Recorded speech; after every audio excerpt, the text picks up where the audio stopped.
Tom Lee, everybody's favorite bull, Tom Lee, out here on CNBC talking about his views of the market, going forward, what he thinks is going to happen. Everybody's favorite bull, Tom Lee, we know that man is bullish, okay? And we're going to hear, is he still bullish on the market? Is he not bullish anymore? Has his thoughts changed?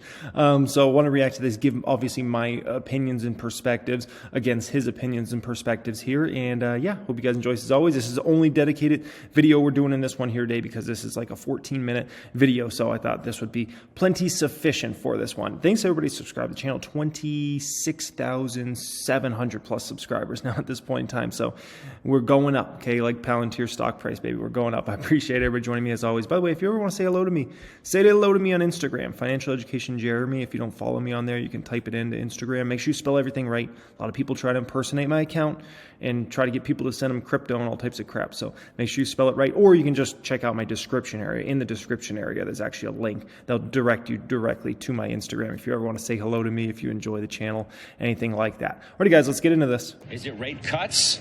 Some say be careful what you wish for. All this as Fed member after Fed member says it's not going to happen. So where does this leave us? Let's ask Tom Lee. He is FundStrat's co-founder and head of research. He is also a CNBC contributor. It is good to see you as always. What do you make of this market reaction today, Tom, to that CPI print? Scott, I think today's CPI print wasn't like a tiebreaker. I think there was something that people who are constructive on inflation falling, they saw plenty there to like. And then there's people in the sticky inflation camp, and there's plenty of arguments there. So it's sort of been like this all year where it's a game of inches being fought. But progressively, I do think the bull case is prevailing. And if I could just point out, I think one of the biggest implications for this CPI report is the percentage of components that are actually in outright deflation. So if you look at the price level and then where it is now, these are off the peak. It's actually now hitting 40%. That's actually well above the 10-year average of 38% and the 45-year average of 30%. So we're actually sort of saying forward inflation should come down pretty sharply. Is that your bull case? I was going to ask you, what is the bull case? Is it simply that inflation comes down more sharply than people think? The Fed is absolutely done. We have a soft landing, because that's maybe a lot to ask for. It is a lot, Scott. I mean, I'd say it's as some people say, it's a narrow path. What we think is the bull case is that inflation is falling faster than most people realize because we're starting to drop some. Alrighty, folks, it's time to do our daily thing we do on this channel. It seems like almost daily. What are the true-flation numbers here today? Okay, here's what they are. 3.73 on the true-flation data here. True-flation was pretty accurate, I'll say, this past month. They just reported, obviously, 4.9. True-flation had us in the 4s for almost the entire month of April. And so, it was a little off in terms of true-flation was a little lower than what actual CPI came in at, but it was pretty darn accurate. So don't be surprised if next month you see something with a low 4 in front of it or a high 3. High prints from last year. And that's going to allow the Fed's pause to become more comfortable for investors because it really leads to a soft landing. I still think that's more than a 50% probability. And then when you consider where positioning is, if you look at FINRA margin debt, for instance, there's been more liquidation or deleveraging of FINRA margin debt than occurred in 2008. So people are sitting on cash on the sidelines. Retail money market cash has risen by $500 billion. I love that. That makes us a much, much healthier market. Okay, much healthier market. In just a moment, I'll explain why the Fed does not need to raise rates anymore at this point in time. A lot of it before March, just in the past year. So we've got people sitting on cash. And if we have a soft landing, we know corporate profits have been holding up nicely. So it is a scenario where the bonds are at 3.3% for the 10-year. That allows PE to expand, and that's why stocks do go up. I know, but speaking of sitting on, using those words, the Fed is likely going to be sitting on higher rates for some time. And even some of the more, let's say, dovish members. By the way, if you're wondering why there's a difference between their lips and the audio coming out. That's not my problem. Okay, just so you know, it's whoever uploaded this video, which I appreciate them uploading, but for whatever reason, the lips are like a half second. It looks like behind the audio here. Like Austin Goolsbee, for example, says he's already getting quote unquote vibes of a credit crunch. So if it's higher for longer and we've already got some credit issues coming into the system, that doesn't sound that bullish to me. No, it doesn't, Scott. Higher for longer would be tough because, again, there would still be a lot of tension between those who think something will break and those who don't. But what I would point out is that another scenario could emerge, and I think it comes from both the public's outcry about high rates and political pressures, is that the Fed could end up tolerating inflation settling around 3%. I know Powell's publicly dispelled that notion, but that does explain why, the forward curve is where it is versus where the Fed tells us interest rates should. Before we go further here, let me explain why the Fed no longer needs to keep raising rates, okay? And why they can keep rates the same, or they can cut down the road, but they're not going to cut right now, okay? But why do they not need to raise anymore? The reason being is now we have CPI that is less than Fed funds rate. So basically, Fed funds rate is 5% plus right now, and CPI is now under 5%. Next month is going to be even lower. CPI is probably going to be, I would guess, somewhere between, best case scenario 3.9, but we'll probably come in with like a 4.4 number somewhere in there, maybe 4.5, which is going to make even the discrepancy bigger between those, right? And so as long as we continue to see this trend play out, where CPI is a divergence between Fed funds rate is and Fed funds rate is above what CPI is, we should be looking really, really good now at this point in time. And I think the market is feeling much more comfortable now that the Fed funds rate is actually above CPI now at this point in time. So there's no need for them to raise anymore unless you have inflation go crazy high again and all of a sudden we go to the 6s or 7s. If that was to happen, totally different scenario, which is very unrealistic, but it's always a possibility. If that was to happen, then we're screwed. Then the Fed has to keep raising, right? Because then they need to try to get that Fed funds rate back above inflation rate, okay? Not very realistic. That's the good news. It's always a possibility. Do always be prepared for these things. That's why you should always have some hedges on in your portfolio, right? That's something I certainly do. But so that's why they don't need to raise anymore at this point in time. That I think there could be a point where the Fed could end up tolerating something around low 3% inflation. That would be quite good for stocks and profits. But I'm not saying that's the probable case, but I think that's why things could get better. Do you think they end up cutting this year? Is that in any way part of your bull case? We don't. I think one reason why the Fed futures are forecasting cuts is people are assigning a probability of an emergency from a regional bank crisis. That would not be good for stocks, but I think the bond market is trying to price that in. I don't think anyone in the bond market really thinks there's actually interest rate cuts coming, but they also don't think we're going to be at 5% for the next 10 years. So I think the 10-year kind of stays anchored in this low 3% range. I don't know where the 2-year ends up, but it's really going to be the 10-year that really drives where PE should be for the stock market. So would I be overstating? 2-year probably will keep coming down, in my opinion. Things then to suggest that your entire bull case is built on the idea of a soft landing?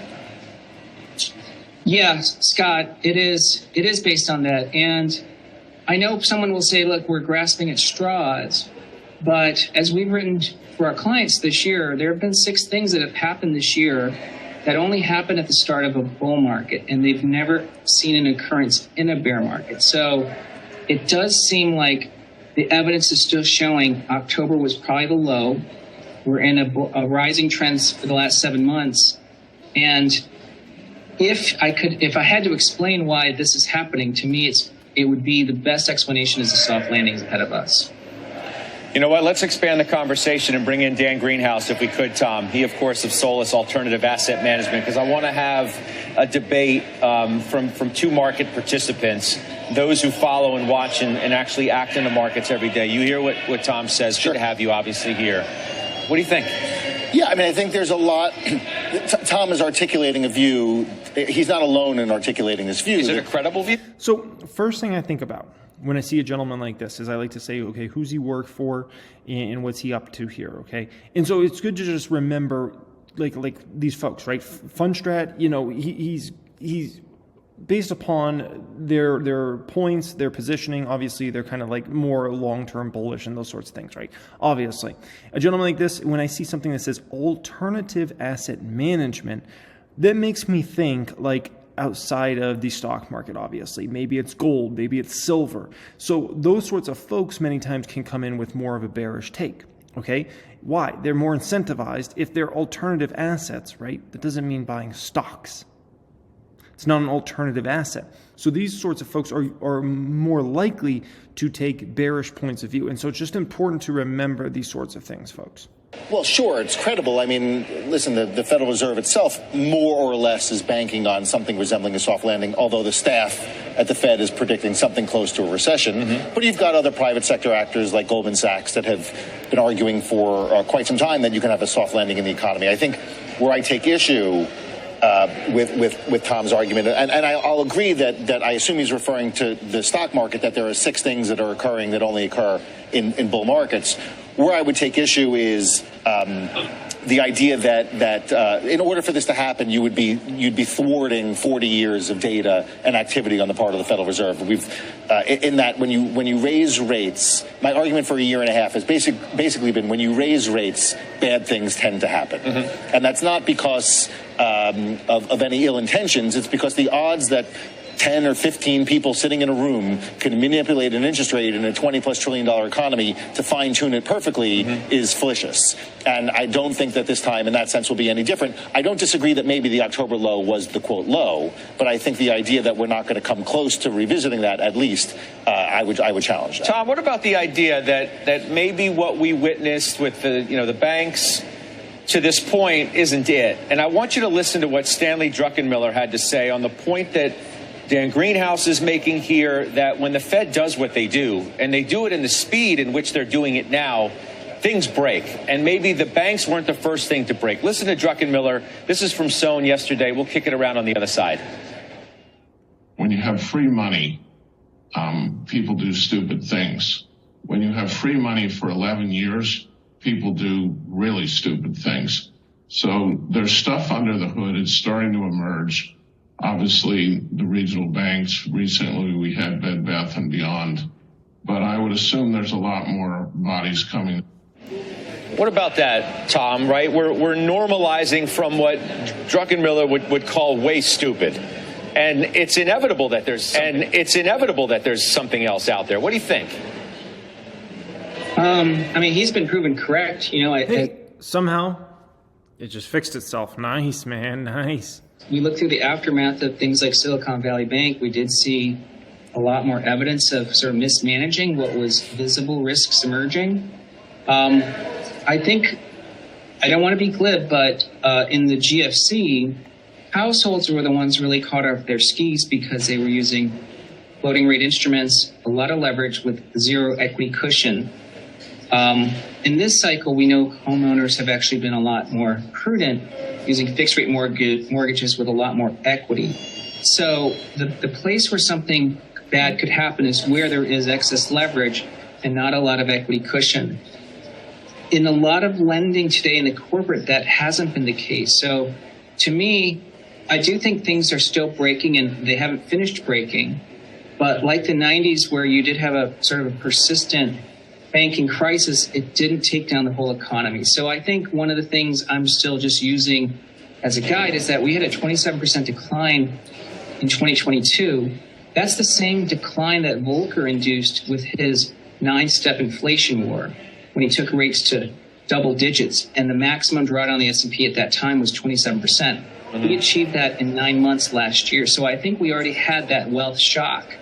And now in the aftermath, I think stocks are climbing towards equilibrium.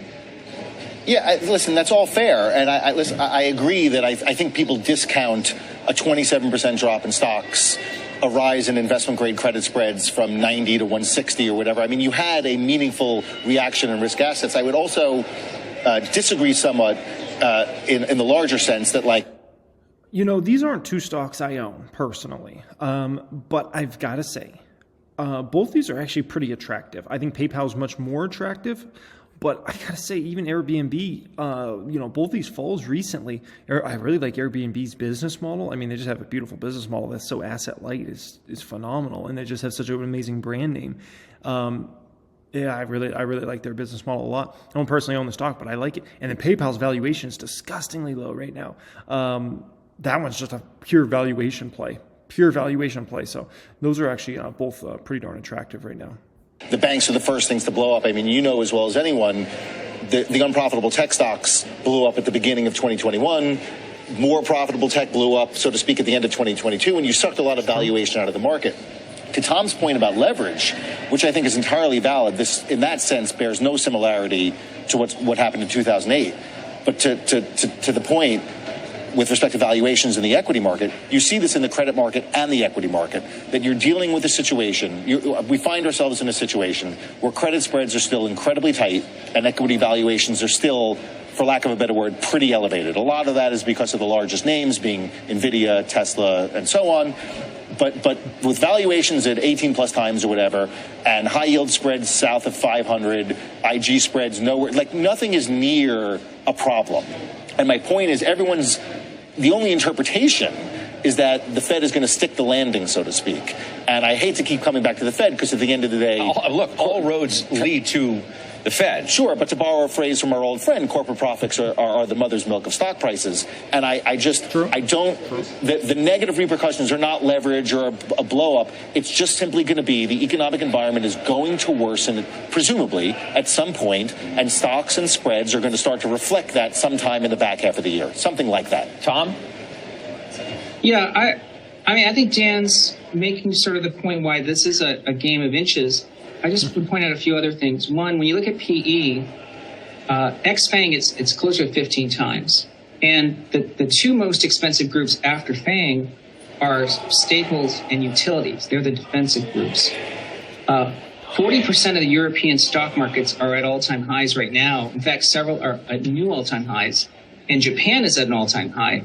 So when we think about this global inflation war and all the credit risks that people are sort of jawboning about, a lot of developed equity markets are at all-time highs, except for the S&P.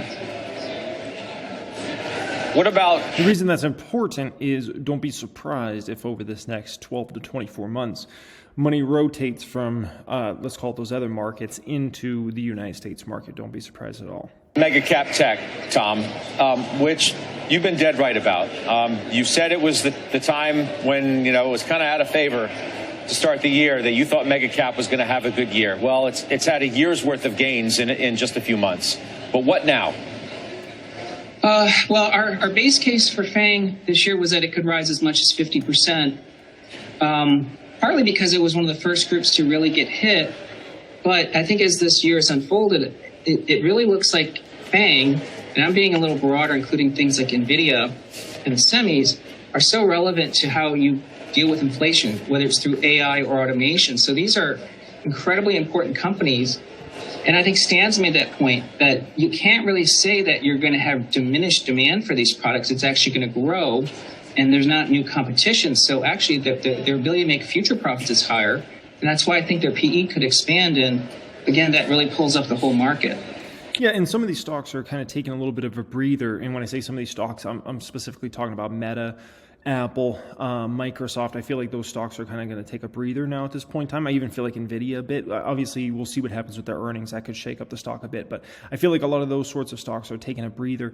Amazon and Google could act a little differently because those ones, in my opinion, have performed a little worse than those other big dogs. And so maybe they could play a bit of catch up in this breather time for the other stocks. But, certainly in Meta's case, I expect actually further strength in the stock price in the back half of this year as those other earnings come in. And we see even a much faster rise in EPS and net income than I think Wall Street's expecting here. I mean, you want to make a case for cyclical stocks over FANG-type mega cap stocks? Yeah, I can make that case. You can? But sticking with the Fed. No. How do you make that case? Well, listen. I mean, when I tell you that the New York Fed's recession indicator spikes to the highest since '82, sure, today, and you want me to buy cyclical stocks? Well, a lot of Fed recession indicators are based off the yield curve. And with the yield curve still inverted, granted, I'd call it 2s, 10s, I'd call it 50 basis points. It's not as inverted as it was. I'd call it 100 basis points, but still levels that are entirely suggestive of a recession going forward. I'll get to cyclicals in 1 second, but I want to make the point about FANG. Just with respect to the market as a whole, we talk a lot about how the market's holding up. If you break the S&P or the NASDAQ down into deciles, the top decile by market cap, which is going to include the NVIDIAs, the Metas, and the like, are tripling the performance of any other decile, and most other deciles are down for the year. And I know that we've all made this argument that you have incredibly narrow leadership, but with respect to FANG, it really is doing the job in terms of holding up valuations and holding up the market in general. That's not to say that we'd be off 10% or something if they weren't up. And we've seen this movie before. And we have seen this movie before. With respect to cyclicals, listen, if you're going to have a downturn in the back half or the beginning of 24, then presumably everyone's going to do poorly. It doesn't have to be a 2008 type scenario, but if we're going to crimp corporate profits even further, then it's going to be pretty hard for any sector to rally. What I would argue about something, let's say like energy, for instance, you continue to have secular tailwinds to the space. Oil is off by, call it 13, 14% from the highs. Some of the large cap names are down 4 or 5%. They should be down much more with oil off by 15%. There are fundamental secular reasons at work in some sectors that are larger than just simply the Federal Reserve. All right. Thank you for being here. That's Dan Greenhouse. Tom, thank you. Yeah, so as always, great day to have you on. This is the kind of day we wanted to hear from you. And by the way, don't miss Tom Lee at our virtual. So as I was saying a lot last year, right? A lot of the bear cases didn't make a whole heck of a lot of sense, right? And because a lot of these folks and these Wall Streeters, and I would react to these videos, right? Where a lot of these Wall Streeters were so bullish on natural gas, so bullish on oil. And this was, mid 2022, back half of 2022. And, this is where you need to be positioned and cyclicals and things like that. And it didn't make any sense. And I'm like, there's these extraordinary opportunities in the greatest companies in the world down 50, 60, 70, 80%. Like, this is where the real opportunities are. It seemed like they were just chasing benchmarks around, in my personal opinion. And the case didn't make sense because they were calling for a recession 2023. But then they want to be bullish on natural gas and oil. It didn't make any sense. And so I'd call this out time and time again. And sure enough, look what's happened with oil. Look what's happened in natural gas. Those things have obviously crashed immensely, right? And so, like that whole positioning didn't make sense. It was just like Wall Streeters very much get caught up in a group thing, all bullish, all bearish at a particular time. And obviously they got way off sides. And certainly the back half of 2022, all going bearish. And now a lot of them have still remained bearish, and they're still trying to figure out, should I switch to that bullish side? And what I'm starting to see is more and more of them go into the neutral. Not bullish. They're not ready to go bull mode yet. They could if things keep playing out. Inflation keeps coming down. The economy doesn't really break in a significant way. Believe me, you'll start seeing in the summertime and the fall time, you could actually start seeing some of these folks switching from neutral over to the bullish side at that point in time, which will be an interesting dynamic because there's a lot of money just sitting out there right now that's in no man's land and looking to where do I position next. So appreciate you joining me as always. Thanks for being subscribed, folks. If you enjoy the channel, you get a lot of value out of it. You ever want to say hello to me, say hello to me on Instagram. It's linked in the description area if you want to say hello to me on there and send me a DM. Much love as always, and have a great day.